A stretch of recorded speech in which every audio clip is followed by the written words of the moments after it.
Subscribe کریں احسن الاسلام official channel کو اور دبائیں بیل آئیکن کو تاکہ آپ ہر آنے والی لیٹسٹ اپڈیٹ سے آگاہ رہیں۔ السلام علیکم ناظرین، آج آپ سے مخاطب ہوں۔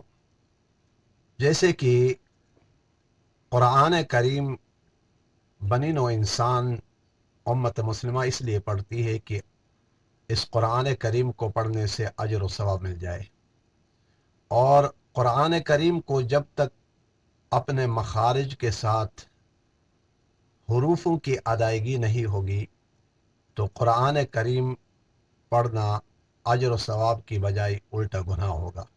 اس لیے آج آپ حضرات سے مخاطب ہوں کہ اس کے لیے بیسک قرآن کریم کو تجوید کے ساتھ سیکھنے کے لیے نورانی قاعدے کی ضرورت ہوتی ہے، اور نورانی قاعدہ وہ بیس ہے جس میں الف سے لے کر یا تک جو قرآن کریم کے حروف ہیں، یہ 29 حروف جس آدمی کو صحیح مخرج کے ساتھ ادا کرنا آ جائے تو قرآن کریم آسانی سے پڑھ سکتا ہے۔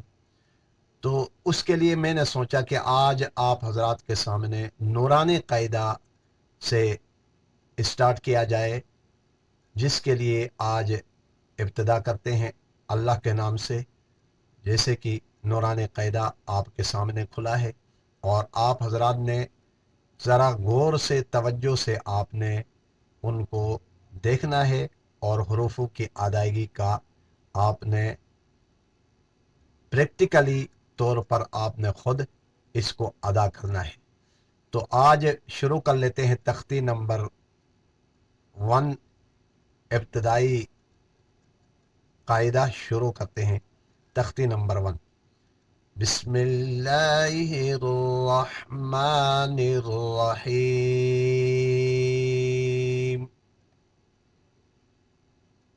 الف کا مخرج زبان کی نوک اور اوپر والے دانتوں کے جڑ کے قریب جو سخت جگہ ہے اس جگہ میں آپ کی زبان لگے گی تو الف ادا ہوگا۔ الف الف۔ نیکسٹ والا با، دونوں ہونٹوں کو یوں ملانے سے با۔ نیکسٹ والا تا، زبان اوپر اندر تالو کے ساتھ لگے گی تا۔ نیکسٹ تا، تا، زبان کی نوک اور اوپر والے دانتوں کا سرہ، اس کو ثنایا، اوپر والے دانتوں کو ثنایا علیا کہتے ہیں، تا۔ نیکسٹ جیم، جیم پڑھتے وقت زبان یوں پھیل جائے گی، اس کو حروف شجریہ بھی کہتے ہیں۔ بہرحال تفصیل آج پہلی لائن ہم نے پڑھ لیا، آپ ذرا اپنے ویڈیو کو روک کر ذرا دیکھ لیجئے گا۔ الف با تا ثا جیم۔ الف با